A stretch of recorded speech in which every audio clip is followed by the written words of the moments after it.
Well, I know who I'm going to vote for president. That's great. How about everyone else? Don't know much about them. Probably will leave them blank or pick random people. Don't do that. Vote the ticket. Down ballot. Why? What does it matter? Start a wave. Wash out 2020 and start the fresh 2021. Wash out 2020? Sounds good to me. I'll vote down ballot. Yeah, use your power so I can use mine when I vote the ticket. Vote down ballot.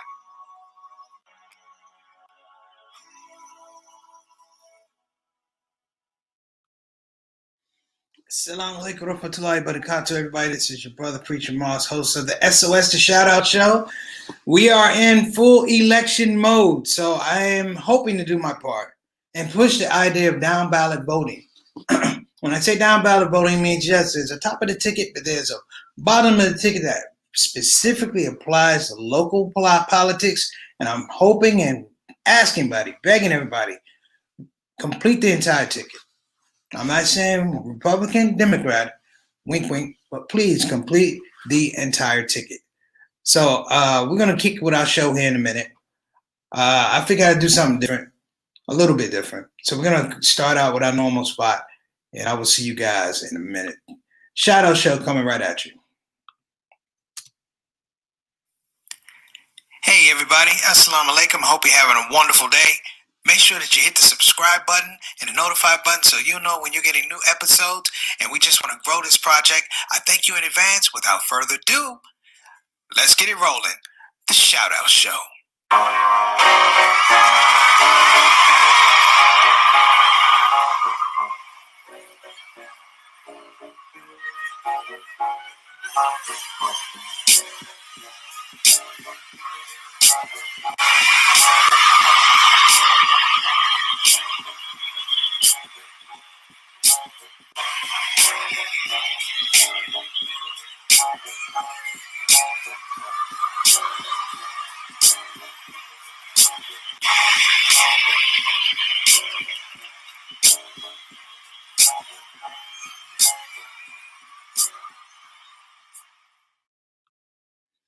All right, everybody, we're back. Let me give a shout out. And definitely I want to give an apology for yesterday. We had some technical difficulties. Sometimes everything runs smoothly, alhamdulillah. Sometimes you realize that you're not in control of a doggone thing, and that was yesterday. So everybody that's stuck on and trying to hang with me on Facebook and YouTube, I thank you. I appreciate you. May Allah continue to bless you and your efforts. We appreciate your support, and that's what makes this show special. Even though we had technical difficulty, we still had people trying to flow and try and figure out where the show is. And that is a great indicator of where we're going. I think we're going to great places. Also, if anybody's coming on the ShOUT Show for the first time, I want to let you know if you came on yesterday, that's not the way the show usually goes. What I'm going to say is welcome to the ShOUT Show. Welcome to the SOS family, the SOS soldiers. We ask that you enjoy yourself. Feel free to make your comments in the comment box. You will get your shout out. As sure as my name is Preacher Moss. As well, when you leave, understand that you're a part of something special. You took part in something special, which is a community show. Following the Al Jarreau formula, if you will. It's a community show based on special people, not the one that's in front of the camera, but the people that come on the comment section that make it special. So let me give my shout outs right up front. We got Sister Ree. Sister Ree, you know it's Thursday now. You know you need to get me that menu for Friday and Saturday. You know, I got my money. I'm ready to eat up some stuff. By the way, she had some of the most amazing baked tilapia, and she gave me some chicken spaghetti. You know, I'm not saying your boy's getting fat, but I had to spend a little bit more time on the treadmill today. It happens like that. Sister Zatanna, our consulting producer, thank you for coming on. Sister Zatanna was trying to make sure I had everything straight for today's show. And all the way from across the pond, if you will, Sister Rabina, all the way from the UK, who is checking in with us at a very late time. After 11 o'clock, UK time, but we appreciate you, sister. I'm going to read some of the stuff. I didn't get to read the stuff about the trade things that you gave me, but I will read about that because it did look interesting. So let me talk about yesterday. Yesterday we talked about creativity killers, and we're going to go back to that. But that takes a little bit of time, and I've had some other ideas about creativity killers. So that's probably going to be maybe a show on Monday. Possibly even a show on Saturday because I didn't line up a guest for this week because we had Brother Hussam on this week. But I'm thinking maybe Saturday we'll take a little bit of time and figure out a way to have people maybe call in, ask questions. Maybe we give you guys a link and you can ask, but you can actually be on the show. Inshallah, I'm going to talk to Sister Sultana about that. Let's see who the shout out fans are. That's number one. The topic today. That's right. Get your plate ready. I'm ready. The topic today, though, for our Thursday throwback Thursday day, I actually did it on election days. And I thought about, you know what? For all of us that have been on this earth, however long we've been blessed to be on this earth, for all of our entire lives, we've been what? Affected by elections. When I say elections, it means that even before you were able to vote, you still dealt with the ramifications of politics and policy affecting you, affecting your family, affecting your mobility, the ability to go to school, work, taxes, and we deal with this thing. We deal with it from the cradle to the grave. And I thought, man, what about some of the elections that go back, if you will? What about some of the elections that go back? I mean, some of the ones that really, we remember. I'm gonna give my brother a shout out. Assalamu alaikum warahmatullahi wabarakatuh. That's my brother JT holding it down in the IT class. I appreciate you, boy. You show me some things. I mean, you literally hung in there. He's a heck of a student, a better brother and better friend. What are some of the elections that you remember? Like, what's the first election you actually remember? Now, for me, I remember Nixon.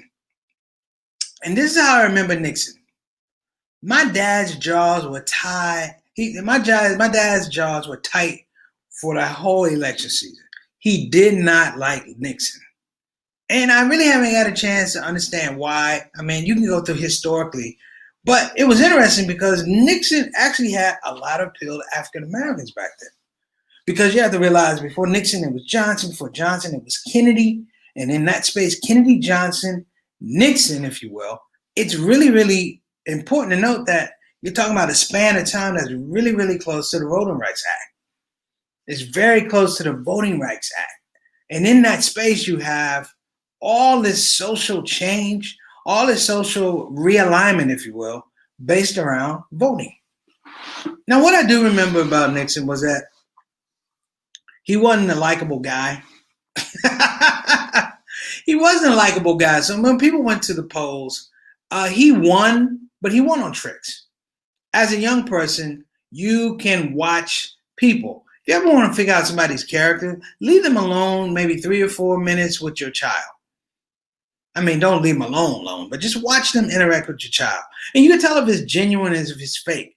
And the way you can figure out is the child's going to let you know, Mommy, get this person away from me. Daddy, get this person away from me. But the thing about Nixon was a guy who had figured out a formula, much the same as Trump. He figured out a formula that he can exploit.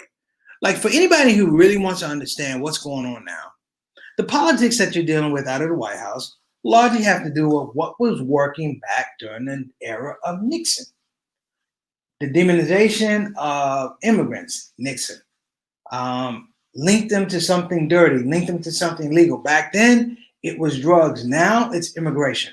How can immigration be illegal? But they've done it. Even more so, it was the demonization of the inner cities. When I say the demonization of the inner cities, Republicans back then didn't go into inner cities.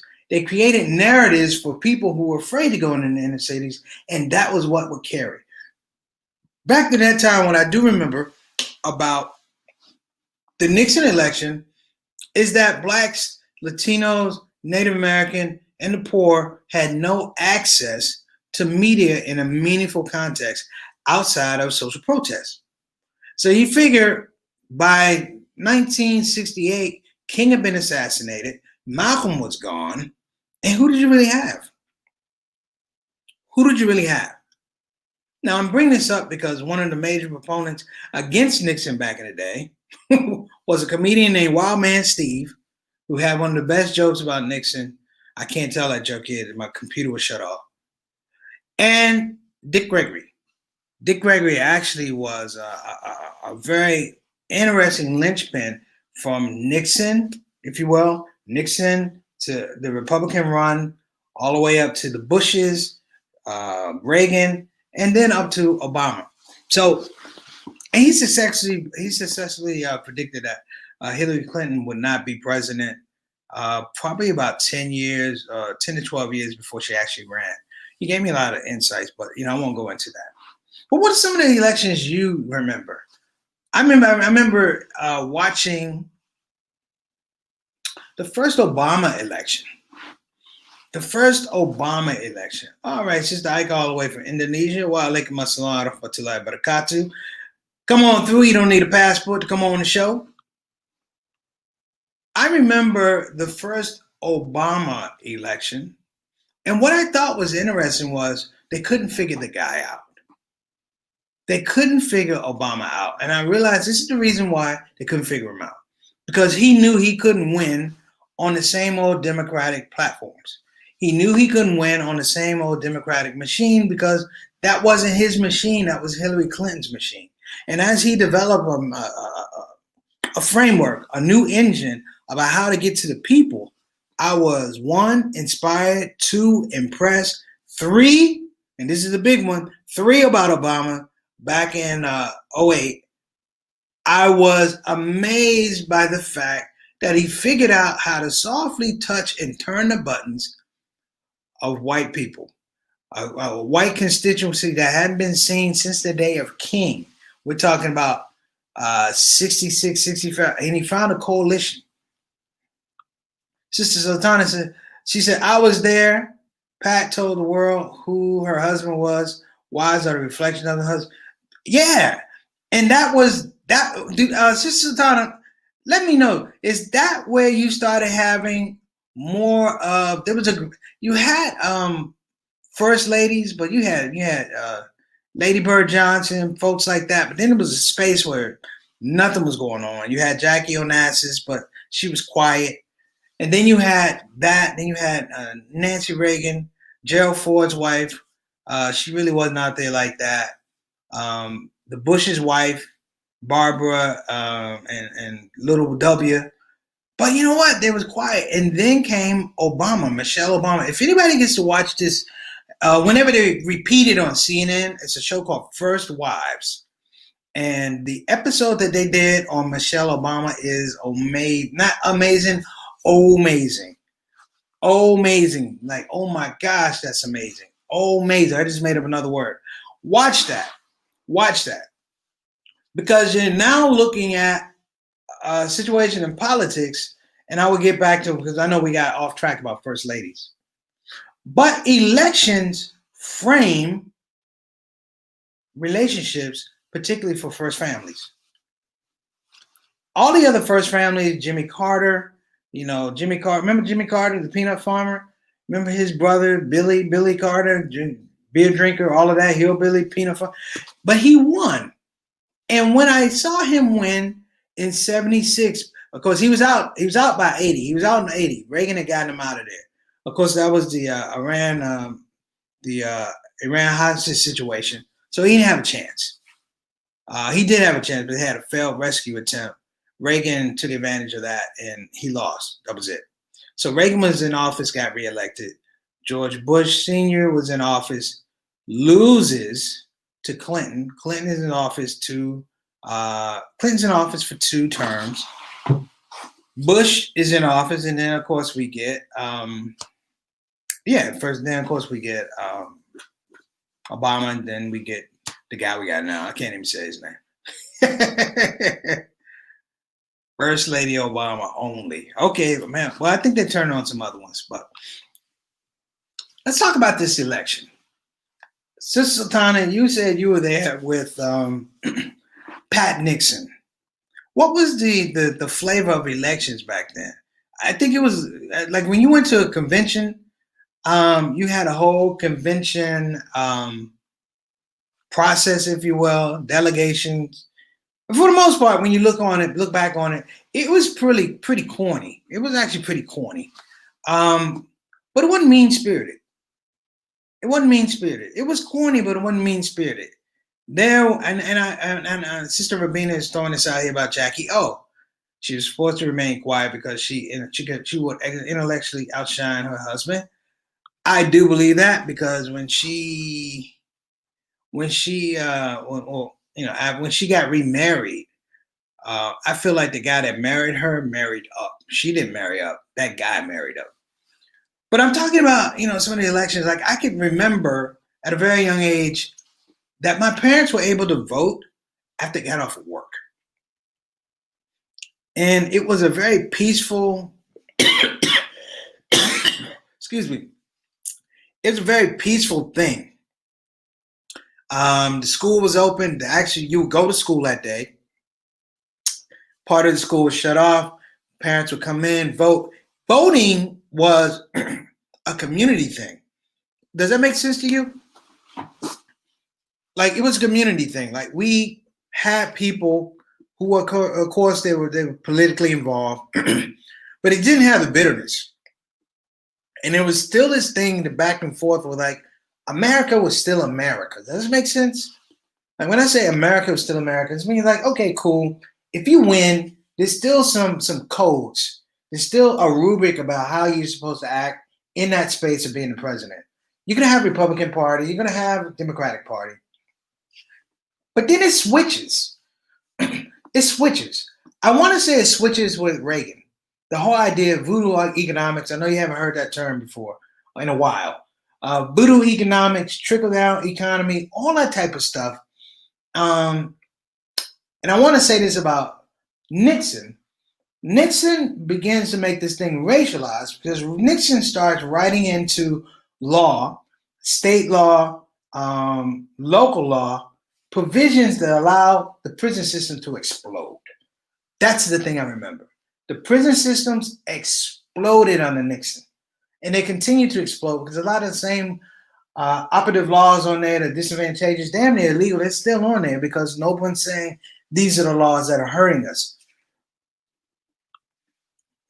But the other thing that's interesting is that the black electorate takes a certain amount of years to mature into a voting bloc. I think it comes to fruition, not necessarily under Kennedy or Johnson, but it comes into fruition, ironically, I believe, under Jimmy Carter. I may be wrong, but the idea of Jimmy Carter being from Atlanta, well, not Atlanta, from Georgia, and the amount of people who were down in Georgia who supported his candidacy, who a lot of them had roots and foundations in the civil rights movement. So that was the political marriage that was taking place, and it grew. And though they lost against Reagan, they lost against Bush, at least you had a voice. And here's something I'm going to throw out here. They had a voice, but here's the thing about that voice. That voice wasn't being actively silenced. Hear what I'm saying? The voice wasn't being actively silenced. What I remember all the way up to, I want to say the last two elections, is we didn't worry about voter suppression. We didn't worry about voter suppression. And when I talk about voter suppression, I'm not talking about just not coming to the polls. I'm talking about a realignment, an organic realignment where a person thinks that they have no control over their political future, meaning their votes don't count. It's almost like the inmate that comes out, does their time, pays their taxes, works hard, redeems himself into society, but you're never going to be a total citizen or accepted as a total citizen until you have the right to vote. And that is the thing that has been bothering me more so than not.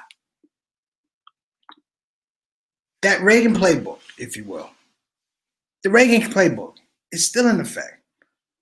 Trump will use that playbook. And I'm going to talk about Trump in some very, I won't say vulgar terms, but I'm going to talk about Trump in some real terms. Trump in the street, brothers and sisters, is known as a full-blown snitch. He's been a snitch his whole life. Everything he's done in business, he's been a snitch.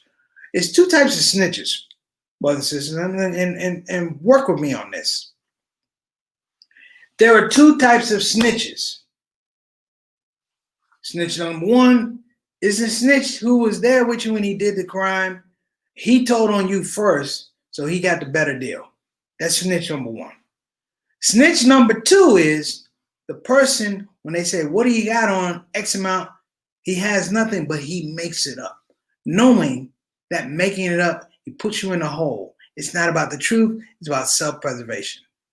Donald Trump, ironically, is both of them. And what we've seen, and I want to say what we've seen is almost a real-time, real edition remake of the movie Birth of a Nation. If you've never seen Birth of a Nation, not the one that recently came out. I'm talking about the original Birth of a Nation. Because you can look at these people, brothers and sisters, and though that film was shot in black and white, if you put them in suits and ties, and you fix their hair, and maybe you take the black face off of them, it is essentially the same thing. In fact, I saw Donald Trump in an interview today where he walked out on the 60 Minutes interview. It wasn't as dramatic as people made it seem, or he made it seem. But you know what's interesting? That man has a very, very orange face, an extremely orange face. I mean, Willy Wonka, Oompa Loompa people, orange face. But he had a drink of water, and his hands were so small, he had to use both of the hands to put like a tippy cup, like a presidential tippy cup is what he needed. He had a presidential tippy cup. Oh my gosh. His hands were the whitest hands I've seen on anybody. I mean, the whitest hands ever. Like you, I don't know who your advisor is, but when you get your face painted orange, they need to put some on your hands, brother. It looked like you've been sticking your hands in volcano ash. It looked like you washed your hands in old chalk. But back to the point. All I'm going to say is as I look back at elections, certain things have happened that we can't overlook. The Republican Party, and to the extent the Democratic Party, became corporatized. They became corporatized. They became political parties who had elements of lobbyists and positional people to push agendas that weren't necessarily indicative of what the people need. Can you literally have two different parties that get it so wrong on extremes? I mean, think about it. Yes, this is... Let me give sister. Let's see here. Obama, he studied at elementary school in Jakarta, Indonesia, to be Price. Okay, 69 and 71 at that time. Little Obama was more formally familiarly called Barry. Okay, thank you. Sister Sultana says, if you want a circus, elect a clown. Oh! Can I use that? Sister, can I use that? If you want, listen to this. I love this. If you want a circus, elect a clown. If you want a circus, elect a clown. Now, Sister Sultana, you need to clarify, was the circus there before the clown, or did the circus form around the clown? That's what we need to know. Sister Rabina, Trump is mainly about tarnishing the reputation of others. Again, keep your eye on him. He may just pip at the post. Okay, I got to figure out what pip at the post means, but it doesn't sound good. Yes, Sister, he had more. He had white hand. He had white man, dead hands, like morgue hands. You're right. Like his hands came off an episode of Law and Order SUV. That's what he had. He had pedophile hands. It was horrible. I couldn't look at it. I was like, whose hands are those? I thought somebody had superimposed hands, really, really white hands over his hands. But let me go back. I don't want to digress. And the thing that happened with elections, brothers and sisters, particularly for African Americans, is we've lost our eye. We've taken our eye off the prize, understanding that we're trying so hard to be a part of the national discussion in politics. We've forgotten that all politics is local. And if you understand your grasp of control of your community, look at your local politics. That's what I remember about elections. I remember going to little forums where a candidate wanted to be on a school board, or somebody wanted to be a judge, somebody wanted to be the dog catcher, somebody wanted to be accountant, and they would come to schools and communities, brothers and sisters, would put them to the test. We would rake them over the coals. And I remember being there with my mother and father watching this, but we don't have it now. We're so infatuated, and I'm going to give Trump some credit. Yeah, and give my brother here all the way from Kansas City a little love. Trump has been spectacularly effective in getting everybody's eyes off of local politics. Local politics. And the people who are at the local politics level who support this man, they do an even better job because they deflect you from what's going on with local politics if they're just going by voting down the line with this individual. Now, the thing with Barack Obama and his administration was he did not have the benefit of the circus. He didn't have the benefit of the circus. The circus formed around him. There was a circus there, but it was not a circus for him. The worst thing about Barack Obama was the fact that he had to be a politician to get things done. And what happens when you have to be a politician to get things done, you are no longer visionary. All right. So look, where are we going from here? I'm going to be putting up ads, and I'm going to be talking about this the politics stuff. I'm going to watch the presidential debacle tonight. I really think instead of having Joe Biden and President Trump in those little vestibules, you know what I think they should do, brothers and sisters? I think if they talk to it, it should be replaced with a dunk tank. Like a dunk tank with really, really hot, dirty water. And if you go over your time, the moderator or the opposing presidential candidate gets 3 balls to hit the target and dunk you in that funky hot water. And I think you'll get a different perspective from these guys. Trump makes his company look like we are a bunch of dummies. That is something that I really want to talk about. You know, what does America look like now? For me, the whole idea of democracy is this grand experiment that it never happened because it was a trial, but it didn't include everybody. It's interesting because our election process, we literally are looking at a person, if they lose, two things. One person could lose, he may not leave office peacefully. And then the person that wins cannot assume power of the country legally. Like, this will be so off the rails. You know, I recently went to vote.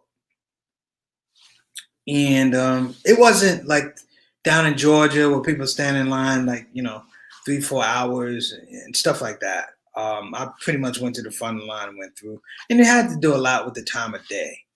And now let me salute the people that do stand in line all that time, because it means the vote means something to them. You know, voting was a civic action. Like, they don't teach civics in school anymore. I remember we had to learn civics. And part of learning civics was learning the function of American government, how it was supposed to work, how traditionally they would do checks and balances to make sure a lot of the stuff that we see now doesn't happen. You know, and people say Trump is this, that. You know, what American politics allows for, there's a right and wrong, but it's never really allowed for the concept of slick. Like, almost illegal, but not exactly illegal. Like, almost totally disrespectful, but not all the way disrespectful. Therefore, it's my opinion. I was reading something earlier today on CNN. Well, a Trump supporter literally said, she feels like Trump is more Christian than the Democrats are. That was one thing she said. But she also said, in terms of character, well, he's not God, he's the president. I'm like, well, isn't that how you frame character? Who's close to God? But of course, that's just me being reasonable. Okay. So let me give you this little soliloquy and I'm going to go.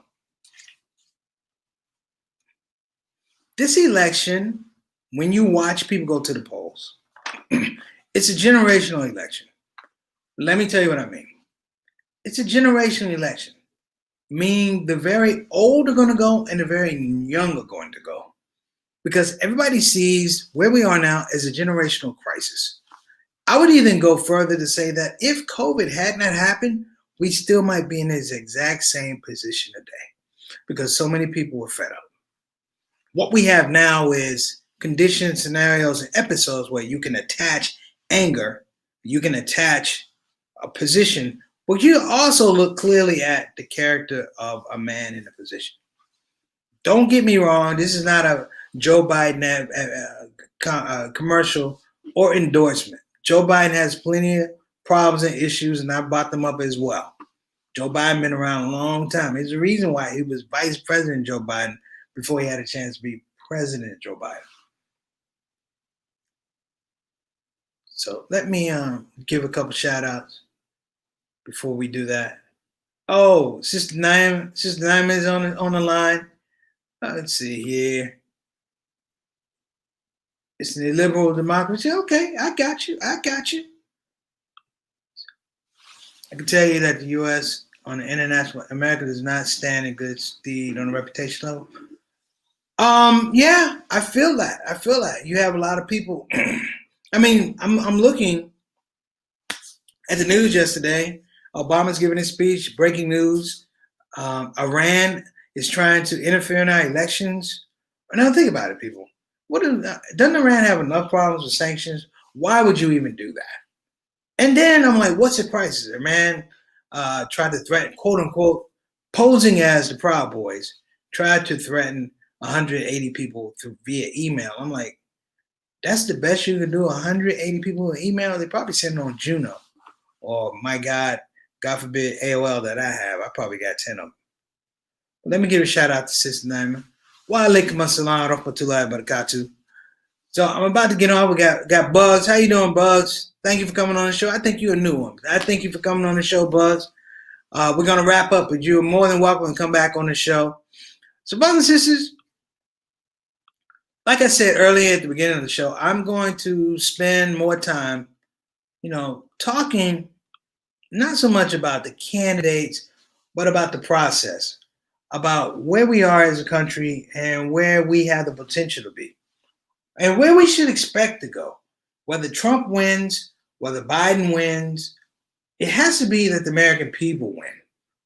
And it sounds really cliche, but it's really important. And the reason why it's important is because we don't have another system.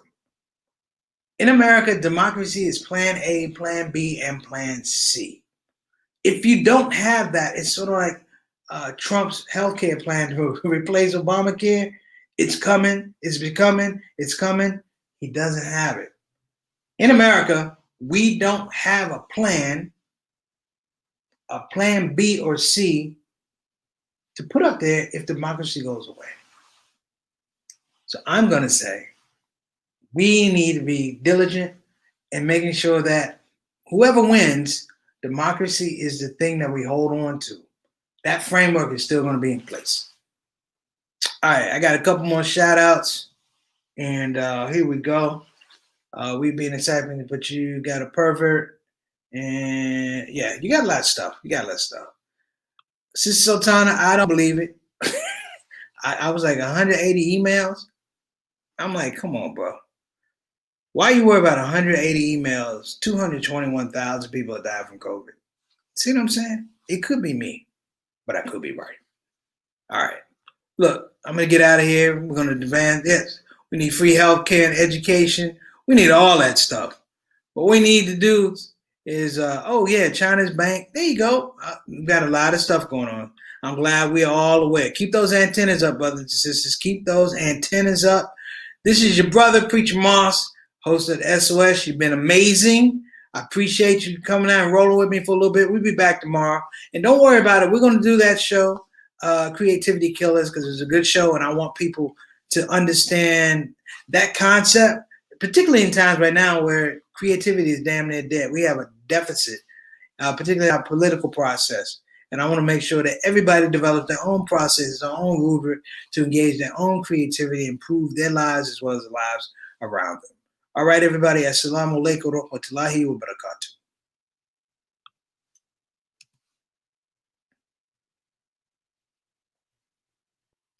Hey everybody, this is your brother Preacher Moss. Listen, I hope that you enjoyed your shout out show experience. We'll be back with the next show, the next shout out show. A simple ask before you go, please help your brother out. Click that subscribe button, click that notify button, and I'll see you again on this side of the microphone. You probably wonder what that smell is. That's me. I smell good. And the reason I smell good is because I use oils from Tar. So I'm not saying you can't smell good. I'm not even saying you stink. I'm saying you have the opportunity to smell exquisite. Check out tarifatar.com for some of the best oils and scents in town.